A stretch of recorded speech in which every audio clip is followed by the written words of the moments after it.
Good morning and thank you very much for joining us. I am Yori Folari. The Nigeria Labour Congress and the Trade Union Congress have, always let us know that they're not down with the hike or the rise in the price of fuel and, for that matter, the electricity tariff doubling. And so they have what some might say is a very uphill sort of a kind of a demand. They want a reversal, failing which reversal to where we were before, so they can talk about it some more. And so we have with us this morning the TUC secretary in the Lagos State Council, Comrade Abiodun Aladetan. Good morning to you, Comrade. Good morning, sir. Indeed. Good morning. Great of you to come on. Now, actually, your deadline expired. The deadline that TUC had given, it expired, but you've extended it in order to coincide, shall we say, with that of NLC. So it's like both of you see eye to eye on this particular action, the protest, the substance of this action. Yes, actually, first of all, let me say a big thank you for an opportunity like this for us as a labor movement to actually put our own position before the Nigerian public. Actually, truly, we released an ultimatum, and that ultimatum expired yesterday. And the ultimatum we gave to the government was on the fact that the hike in electricity tariff and that of the price of PMS, we are calling for a reversal to status quo.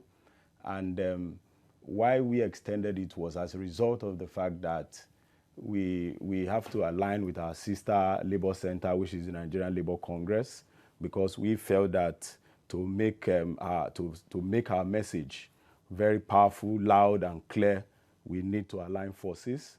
And it is on the strength of that the Nigerian Labour Congress and the Trade Union Congress of Nigeria, we've decided that the mass action would definitely take place come 28th of September 2020. Next week, Monday. Next week, Monday. Comrade, as you know, there's been a lot that has been said about the reason for the increase in the price, electricity and fuel. Is it that somehow you're not impressed as a body, TUC, speaking for TUC, that all the explanations, all the reasons, and all the statements as to what good could come out of this, you know all the arguments. We could never go on subsidizing fuel, even though some people are saying that even as we speak today, it still is subsidized to some extent, but just not as bad as it used to be. So the whole notion that it wasn't feasible anymore in the electricity sector, and so we've got to, go where we are now. Otherwise, things would never get better. All those arguments didn't impress you. I mean, you didn't see. Was there no merit to them at all? Yeah, I think to us as a labor movement, we think that this policy, apart from the fact that the timing is wrong, we believe that it is highly insensitive of those in government to have decided at all particular time to introduce this particular policy that is aimed at taking away from Nigerians. Why do I say that? We all know before now, in 2015, under the Goodluck Jonathan administration, when they said they want to remove the subsidy, we protested, and somehow the government adjusted the price a little. We allowed that to stand. And the excuse the government gave them was that some of the money that will be realized from the subsidy that they are going to remove will actually be channeled into infrastructure, into healthcare, and what have you. And I think that's what necessitated the introduction of Sure-P back then. But what happened to Sure-P? Sure-P was immersed in even corruption scandal. So the issue now is that, fine, the government may have good intentions, they say it to Nigerians, but the fact remains that Nigerians don't have confidence in what they are saying. Because even as at then, there was a committee that was put in place even Labour was part of that committee, where we came up with recommendations as to how to cushion the effect that the removal of the subsidy will create in the economy. It will interest you to know that none of the recommendations of that committee was actually implemented. So it goes to show that we are just revolving around a circle. Presently, what we are saying is this particular period, all over the world of work is strongly under attack. A lot is happening to workers all over the world as a result of the COVID-19 pandemic. As I speak to you, if you come to the Secretariat of the Union, you hear people telling you they've been laid off, and they don't receive salary as and when due. Are you getting it? So if you even take a look at the statistics released recently by the Nigerian Bureau of Statistics, unemployment rate in Nigeria has risen to as high as 27.1%. What about the inflation rate? Inflation rate as we speak, I think as of today, they said it's 13.22%. So it goes to show that if those in government actually are to make policies, there should be a basis for making some of those policies. Now, we were hearing that this state of affairs, the increases having now, come on stream. These decisions weren't taken without carrying labor along. In fact, we've heard the Minister of Labor say in different contexts that these kind of strikes are actually not exactly legal. How would you respond to those two? That number one, labor cannot be said to have not been carried along, and then the whole matter of the legality or otherwise of the strike. Yeah, I think it is very unfortunate that those in authority who are actually saddled with the responsibility of always doing what is right are the ones who are out there, propagating what I would call propaganda. Propaganda in the sense that to the best of our knowledge, and I know from the information we have received from the national body of the union, if you even go to some of our releases, the union is saying that wider consultation was not actually done. What do you mean by consultation? Who are the critical stakeholders in that particular sector? Are you saying you've actually called them and all of you sat down and discussed and agreed that this is the right way to go? To me, I think the answer is no, because if you even take a look, the so-called manufacturing sectors and all that, they are even complaining. Most of these sectors are even calling for subsidy so that the number of jobs that they are losing on a daily basis so that they can retain it. If private sector, manufacturing sector, and other sectors are begging for subsidy from the government, are you not saying it is now the government will now come and say that the government has consulted widely and this is the right time for government to start inflicting pains on Nigerians? I think, to me, the answer is no. And on the issue of the strike, Illegality or otherwise the legality or what's it called, illegality of it. You see, to me, that's a moral issue. It's a moral issue in the sense that anything you are doing with the fact that your conscience is telling you that this is the right action to take, and majority of Nigerians are solidly behind you.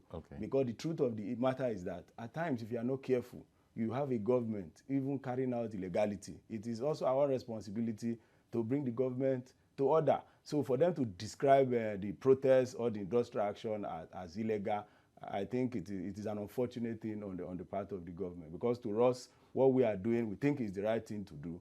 And that's why what we always pray for, and even to our leaders also, is for God to give us that courage and the ability to always do what is right. And as at now, it will be unfair for any Nigerian in the midst of all this to keep quiet without coming out to condemn what this government has done. Because as far as we are concerned, Nigerians are going through a lot.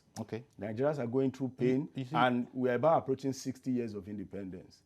And instead of us to be celebrating at 60, to us, it is a national day of mourning, and it is very, very sad and unfortunate. You said earlier that from the point of view of the TUC, maybe Labour, but specifically you said, and you of TUC, that government has done little more than providing excuses. Might you have meant reasons as opposed to excuses? Because this was explained copiously. Now, it doesn't mean, and you sort of admitted that stakeholders might have been,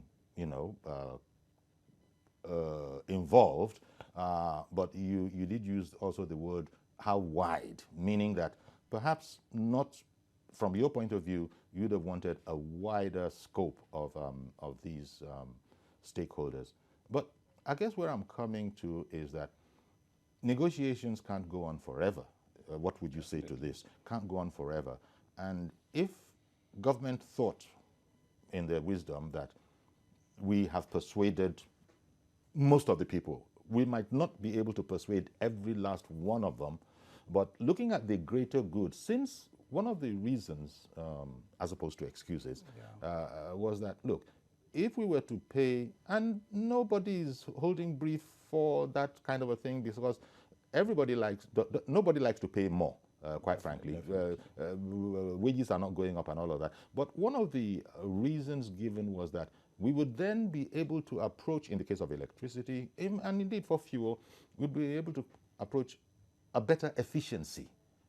If we didn't have light, NEPA power, you know what I mean, I know NEPA doesn't exist anymore. If we didn't have NEPA power for, in some areas, 24 hours of the day, other areas think they're doing good if they have 12 hours. But now those hours will increase initially, so we are told, because it becomes a more feasible business operation.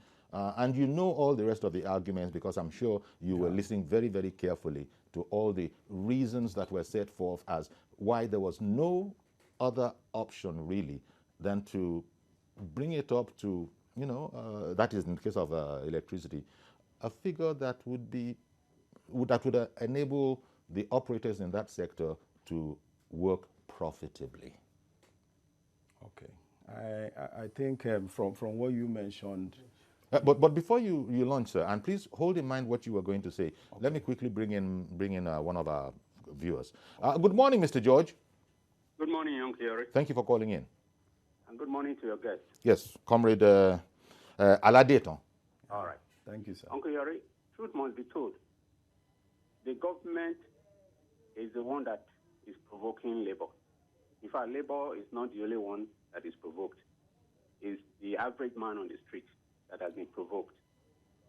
As you know, Uncle Yori, I am an ardent supporter of Mr. President just because he is the only one that has.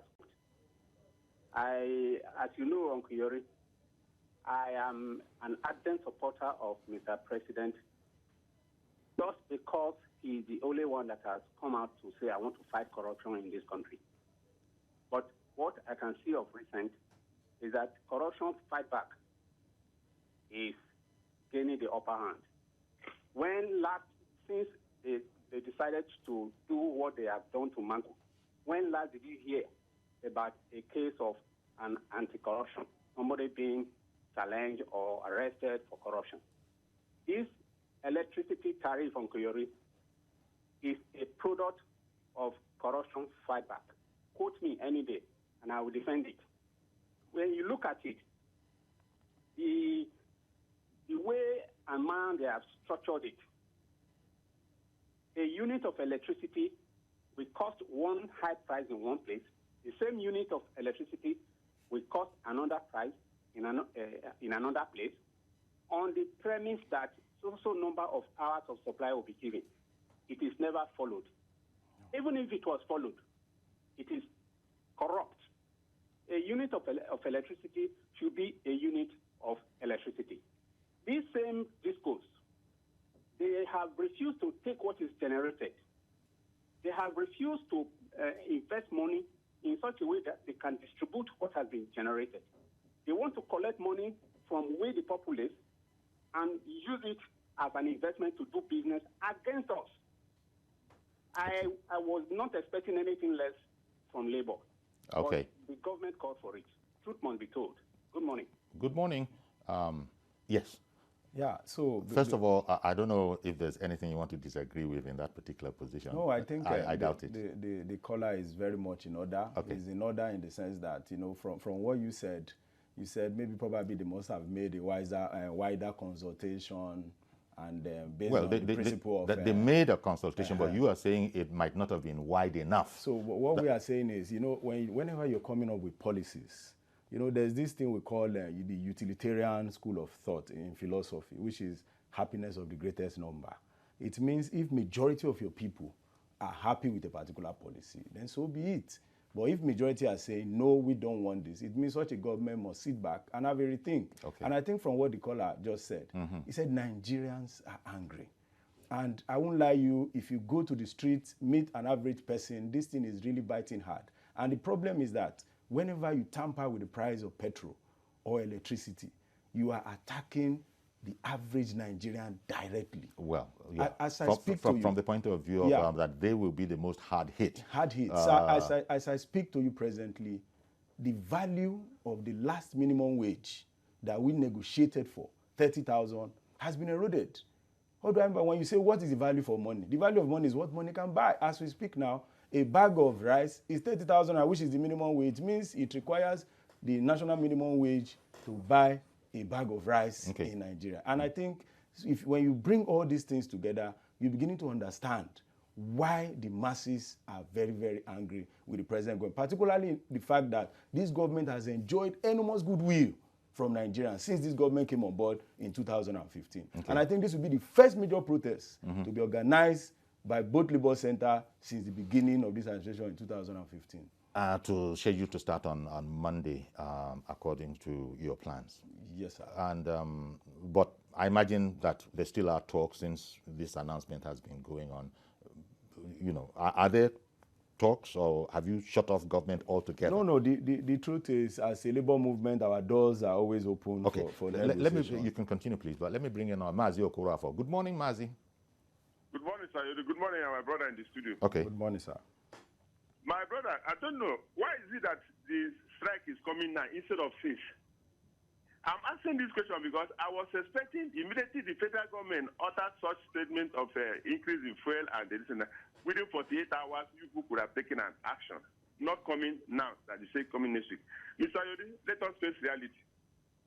United Nations, they are 75. If you listen to the summary of what they said, one, that what is happening in the whole world now, poverty.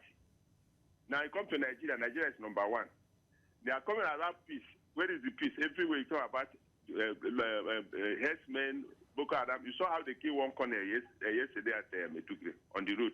Now, my brother in the studio, what do we do? Because frustration of anything, school fees, feeding, medical bills for parents, and school the salary is still stagnant. And you are aware that some states are not even paying that 30,000 naira, and they have children. Now, what do you expect somebody who is collecting a minimum wage? How will he cope? Let me tell you one thing. My son, the judge that is around.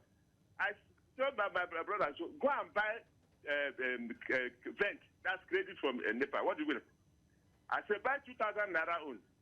What did they give us? They gave us 32, which is for just 18, that's 32. But before, when you buy 1,000 naira vent, you get 32 units.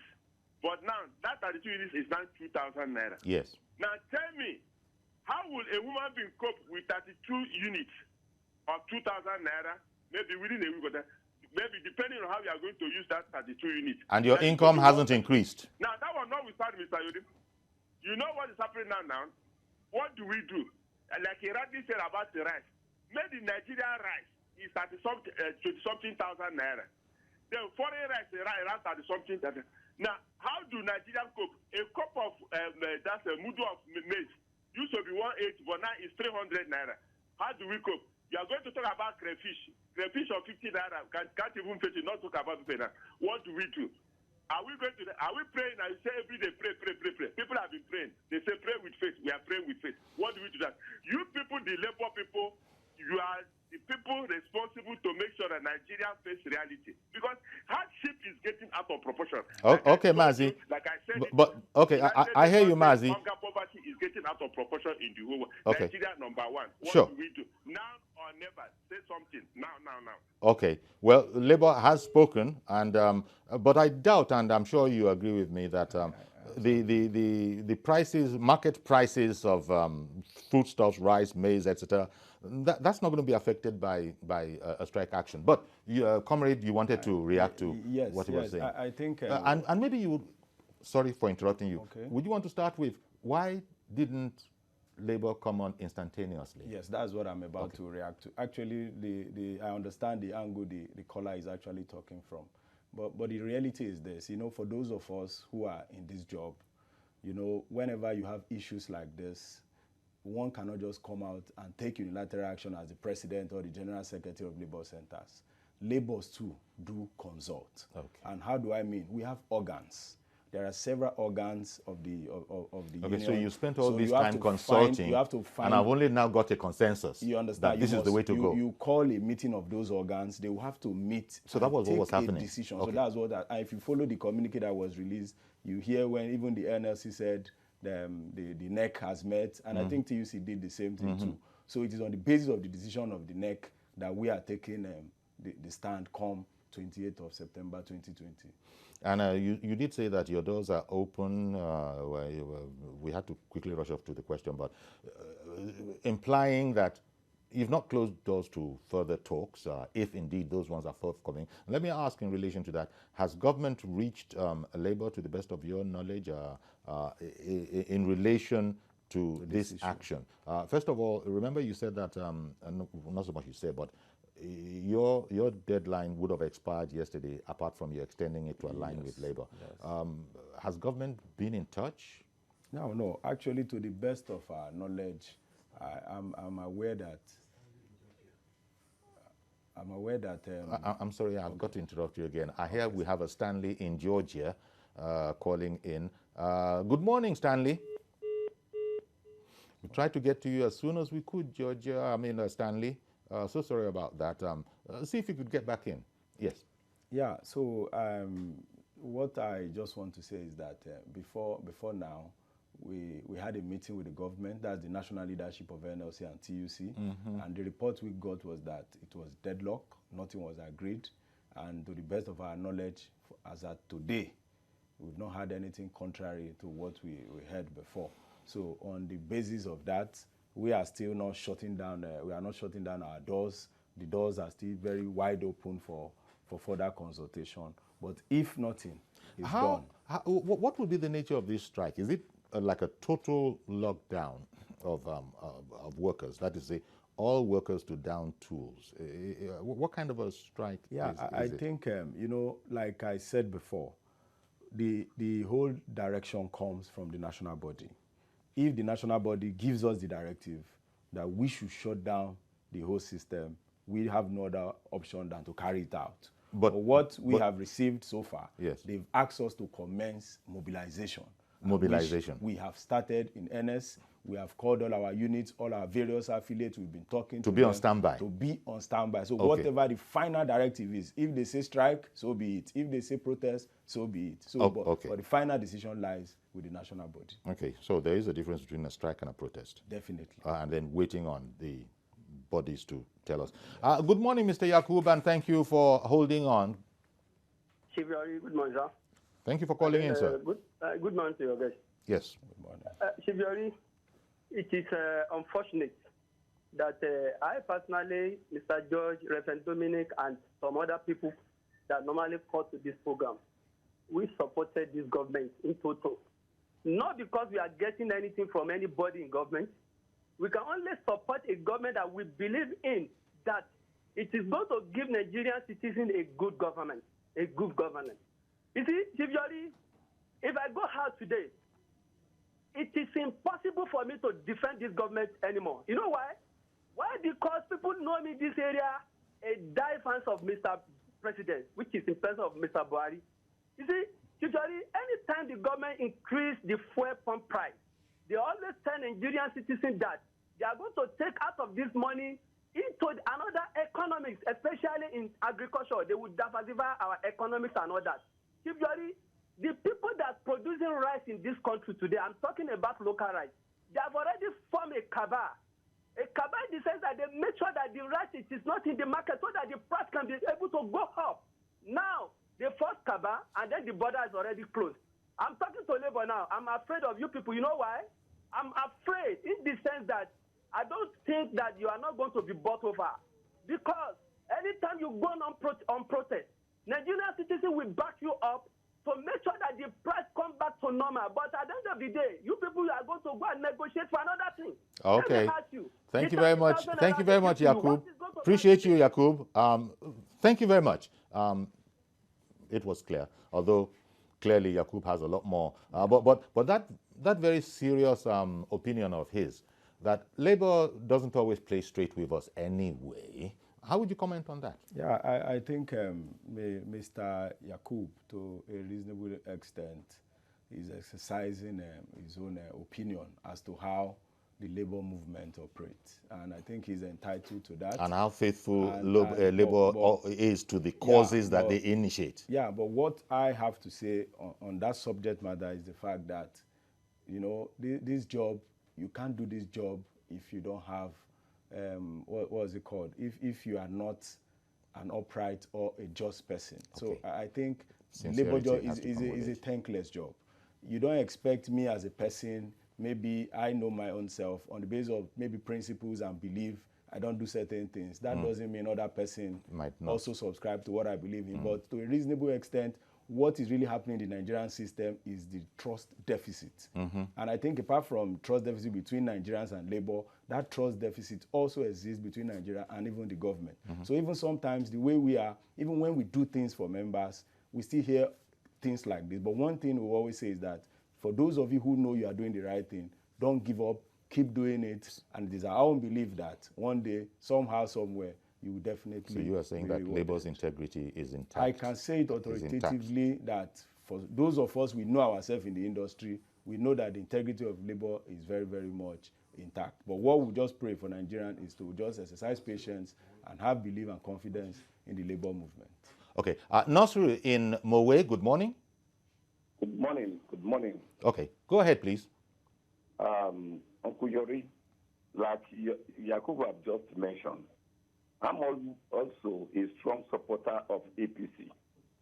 And honestly speaking, I'm disappointed with what is happening now. The country, people are not enjoying at all. The country is tense. As I speak with you today, Mowe environment is tense. Electricity supply is nothing to write home about. I'm an elderly statesman in Mowe. I've met with concerned authority. They are bringing bills for power not consumed. In fact, as I speak with you this morning, we are organizing to see the Olu of Igbenyi about the power supply. Students are just resumed. Nothing is working well here in Mowe as I speak with you. Okay. When it talks about power supply. So, and you want people to pay for bills for power not consumed. I'm on generator as I speak with you now. Please, I'm a lover of this current government. I want the government to do something. I want them to do something. Okay. And I pray for them that God will give them the strength to do the right thing. Please. Good morning, Uncle Yori. Good morning, sir, and thank you very much for calling in, Mr. Nasir. Well, I want to thank you very much, Comrade Abiodun Aladeton, for coming in and sort of explaining it to us. Labour is on standby, as you've said. All your formations units haven't been consulted, and you're just waiting for the final word from the top of Labour as to what the nature of the action is going to be. Is it going to be a strike? Is it going to be a protest? In the meantime, is it your absolute irreducible minimum is that we must revert to former prices of these essential commodities? Yes, I think our message is very loud and clear. What we are telling the government is they have to go back to status quo because the timing is wrong. To us, we feel this government is highly insensitive to the plight of Nigerians. And I also want to stress here that, you know, before now, the government has enjoyed enormous goodwill of Nigerians. And from what we can see, even from what the caller said, you can see the government has squandered that goodwill. So what Nigerians are doing right now, Nigerians are reacting.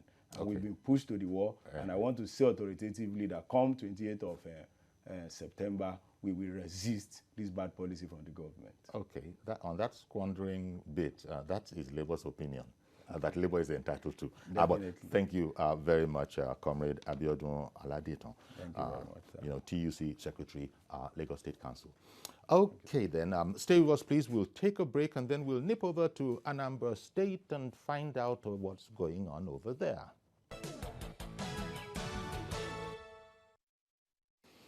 Okay, welcome back. And I've been joined now by the Honorable Commissioner for Information and Public Enlightenment in Anambra State, Sidon Dinuba.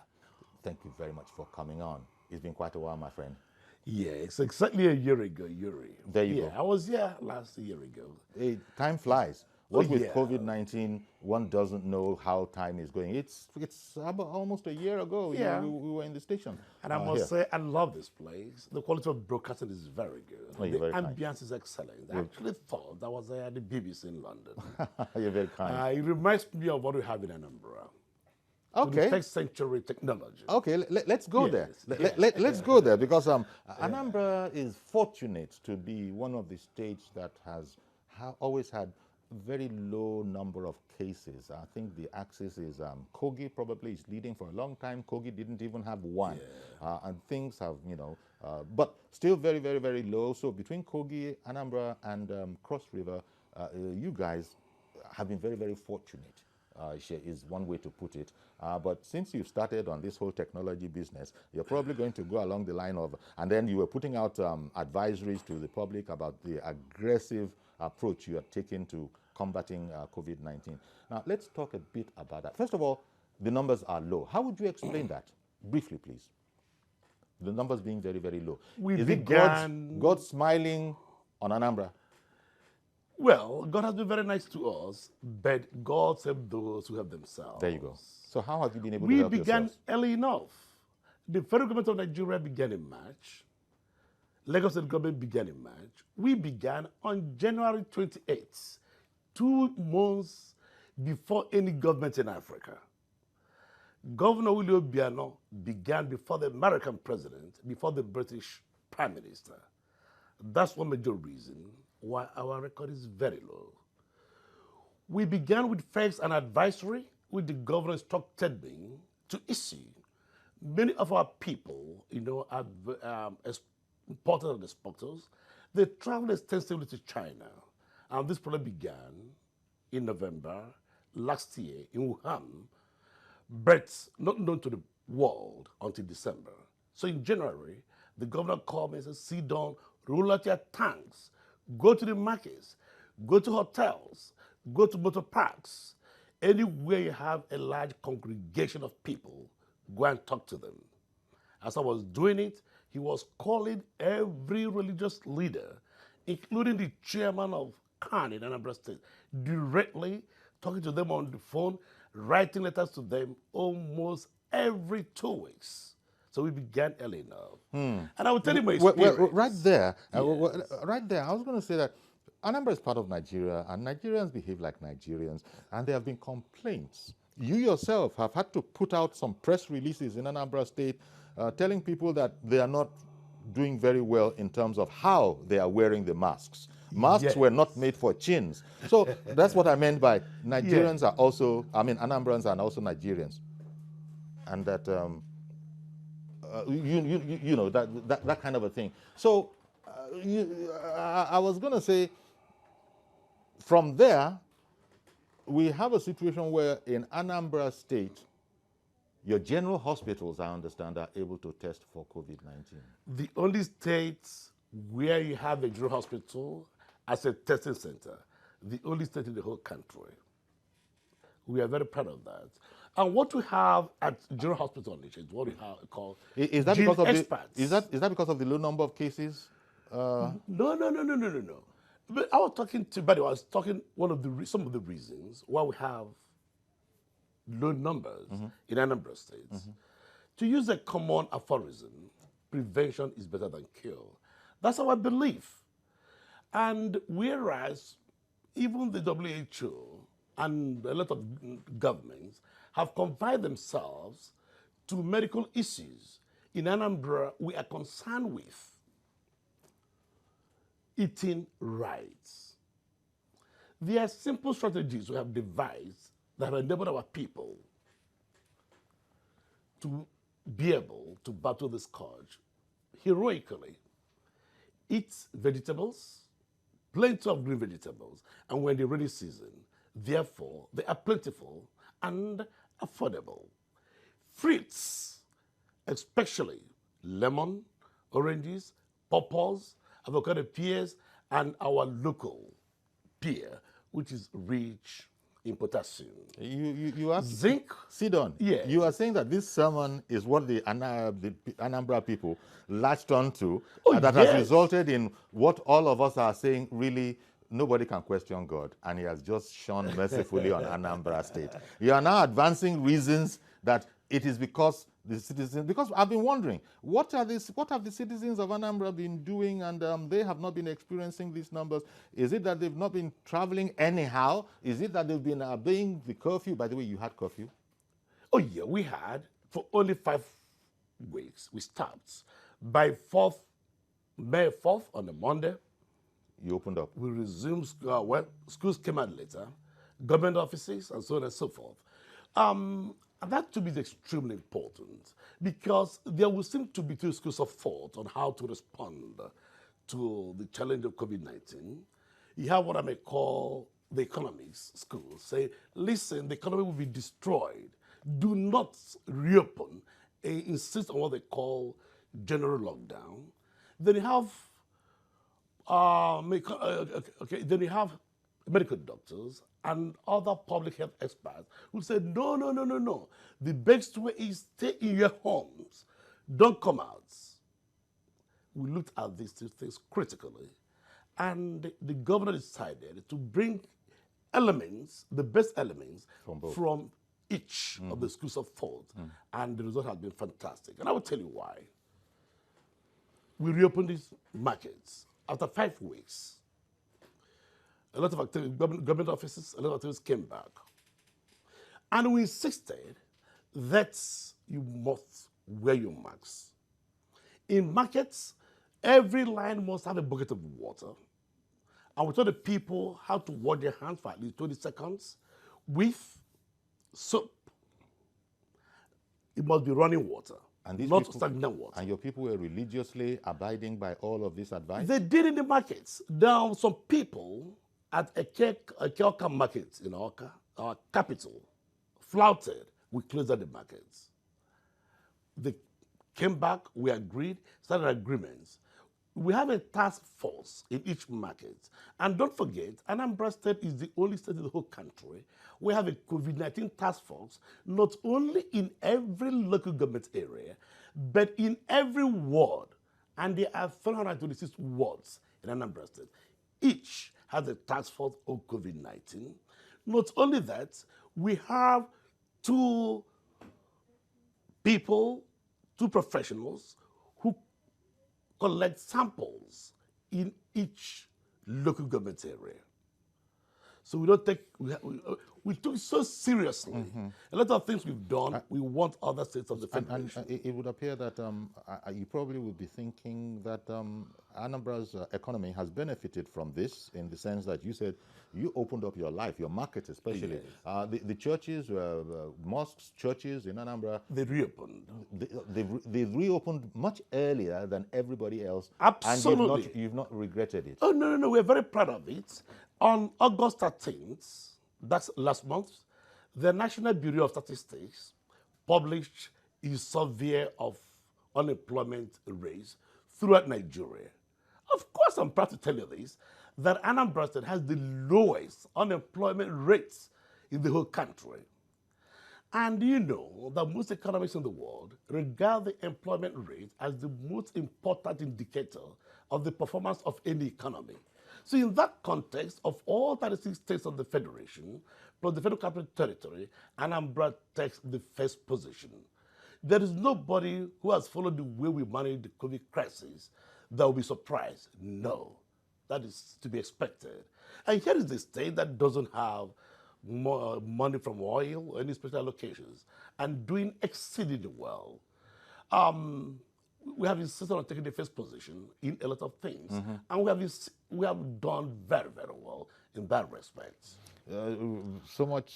Well, what would be, first of all, a lot of Nigerians have sort of settled into what I would call a sort of a comfortable stream now, where they are all but saying COVID-19 is out of here, even though experts are advising against any such complacency.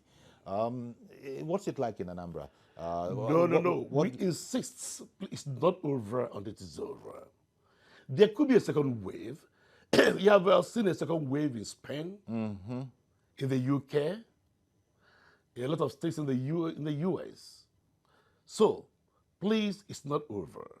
We are not taking anything for granted. In Anambra, it's illegal for you to come out in the streets with your face masks. A lot of people flout it, not only in Anambra, not only in Nigeria. It's very common in the US and some other advanced nations. But we have done things in Anambra that should actually make a lot of us proud. Being proactive is extremely important. We began early enough and advising people on what to eat. Okay, you keep on going back here. Oh, yes. Because if you Proper have nutrition. That's extremely important. One major cause of the spike we have in Europe is that people who are suffer from obesity are vulnerable. What is the major cause of obesity? What they eat, full of sugar. In Anambra, we advise people go back to your natural foods, go back to organic foods. Were you able to us. come to the aid of the people, palliatives, government assistance? Because there was definitely a slowdown in the economy when all of we did our own in 2 phases. But actually 3 phases. Giving rice, of course, Anambra rice. We gave first to people who are 70 years and above. They will give another round to the youths. But before that time, by the way, don't forget that for the months of April and May, the government did not collect a kobo from transporters, bus operators, tricycle operators, Okada operators. By way of dues. Oh, yeah. Don't pay a kobo. This is your own palliative. Okay, apart from giving rice. One moment, please. Let's hear from a viewer in Makurdi. Okay. Good morning, Divine. Divine in Benue State, good morning. Okay. Yeah.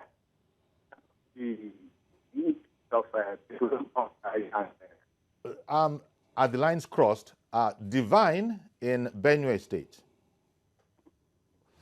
I think the lines are sort of crossed, but you were sort of explaining ways in which you were of assistance to the public in what has been a very trying time. Yes. People couldn't... Waivers. Yeah. Even businesses, we gave them 10% tax waiver. So if you're a business in Anambra and you pay your tax, we give you 10% rebates.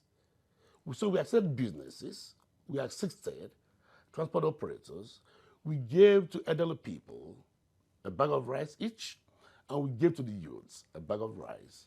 And as I've said, Anambra rice, and that's extremely important to us. You've been hearing that rice, there's a cabal, making rice scarce in the society, so as to keep the price artificially high. But you've just been saying here that, well, Anambra rice, which is very widely known, there was no shortage over there, and that...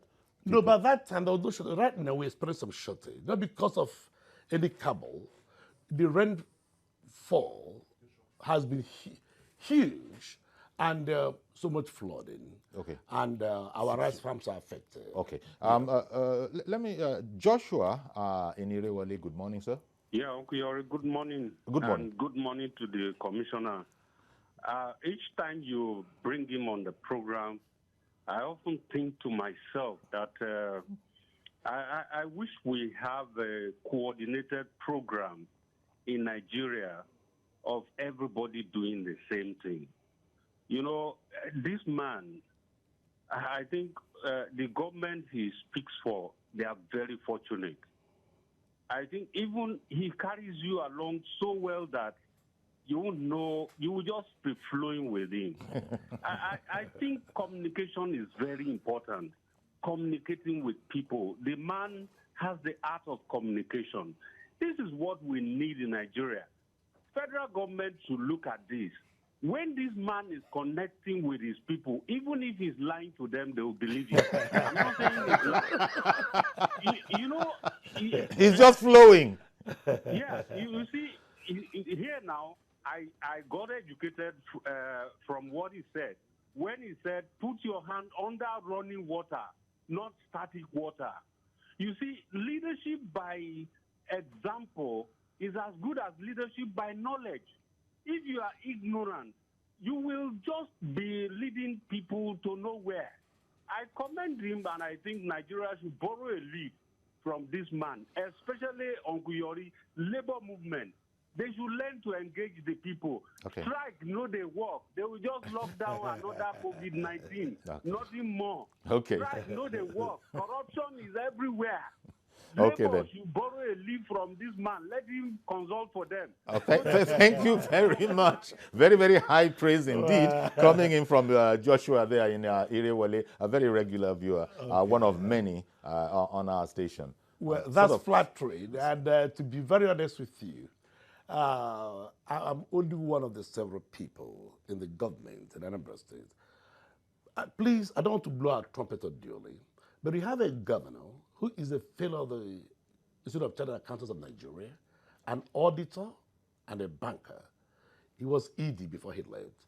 The deputy governor has a degree in engineering and has a PhD in economics. The Secretary of State government was a professor of economics in the UK, in Birmingham, before coming back to Nigeria. So a highly A skilled... lot of here, the local government, our commissioners are either former bank MDs or bank EDs and university professors. Okay. So, let me take Kayode in the UK. Good morning, Kayode. yeah. Good morning, Uncle Yori. Good morning, sir. Good morning to your guests. Good morning, sir. I'm so excited to have someone like him this morning. Right. I think the man has said it all. Anambra State, took action against the pandemic earlier before anybody in Africa. Absolutely. No testing, no everything, just preventive measures because they believe in the preventive measures. Uncle Yori, this is far better or ahead of all those professional doctors that you brought on the show. That they have come to tell us this and that, the weather has no effect. The weather that they are saying that is going it down now. Oh, it's an African thing. It does not has no age concern. It does not. All the statistics and all the information they are giving to us is different from what it is now. What I'm trying to say is, if you remember, in October 7, a man from Cross River, a drunkard, was the first person that put that, what I would say sounds so foolish, on here that Ogogoro go kill virus. He said it. He said Ogogoro go kill virus, or what they call it in rivers. It is now that Ogogoro that they said that we save our life if they put it as they call it sanitizer. Uncle Yori, it is that Ogogoro, but we never took that man serious. Oh dear. And we have all different kind of professional doctors, our medical people, Dr. Boyo and all of them. They come up with different kind of Kayode, we won't be happy. Please don't disrespect any of our contributors. The whole world is disappointed over Africa, especially Nigeria. Okay. And God will continue to protect us.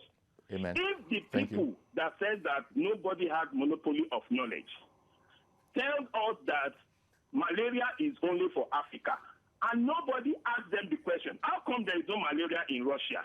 All right, then. Thank you very much, Kayode. I've got to interrupt now, but thank you very, very much for calling in. Well, we've run out of time. It always happens far too early. Yeah. Quickly comment on the Ogogoro matter. I'm sure. Well, I'm not an expert. Very briefly. I'm not a doctor. But it is very important, instructive that you are asked to use sanitizers and have at least 70% alcohol content. Yeah. That's There's something in there. yes, Is and it for people to study. and it's likely to be working. I mean, consumption of Ogogoro, okay? We don't have the time we'd like, but Yes. Sidon Adinumba, Honorable Commissioner for Information and Public Enlightenment in Anambra State. It's always exciting when you come on. Well, thank you. To be very honest with you, what I've learned being in government for the past 2.5 years is to have the trust of the people. Once the people trust you, they go with you, even blindfolded, to the battlefield. When I went to markets, Well, we've run out of Yeah. time. We've completely run out would of you time. believe that traders were giving me money in appreciation of coming to educate them We got to on leave this it there. matter? Thank you very, The very kind much. of prayer they said for the Sidon, governor. we've run out of time. Man, that's fantastic. Completely run out of time. Thank you very much. That's our program today. As always, do everything you can to stay safe. COVID-19 is still very much with us. We'll see you tomorrow, God willing. Bye-bye for now.